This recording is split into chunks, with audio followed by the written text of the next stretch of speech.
அவரு இல்ல அவர் மூத்த நிர்வாகி. அவர் எல்லாரையும் ஒன்றிணையணும்னு சொன்னதற்காக அவர் நீக்கப்பட்டதால் அவர் மிக மன வருத்தத்தில் என்னிடம் கூட பல முறை சொல்லியிருக்கிறாரு. அவர் ஒரு முடிவெடுத்து தாவேக்காவில் இணைந்திருக்கிறார். என்ன நடக்குதுன்னு பார்ப்போம்.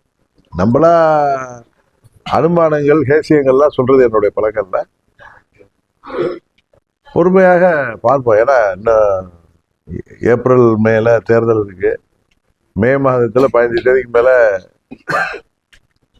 யாரை ஆட்சியில் அமர்த்த வேண்டும் என்று தமிழ்நாட்டு மக்கள் தீர்க்கமாக முடிவு தருவார்கள். நான் ஏற்கனவே சொல்லிட்டேன். நான் ஏற்கனவே இந்த கேள்விக்கு பதில் ஆரம்பிச்ச உடனே சொல்லிட்டேன். சங்கி படைகள் வந்தா திமுக எந்தமா அழிக்க முடியாது, படையே வந்தாலும் அப்படிங்கிற மாதிரி முதல்வர் கருத்தை வெளியிட்டார். அது அவர்களுடைய கருத்து. அதை பற்றி நம்ம என்ன சொல்றது?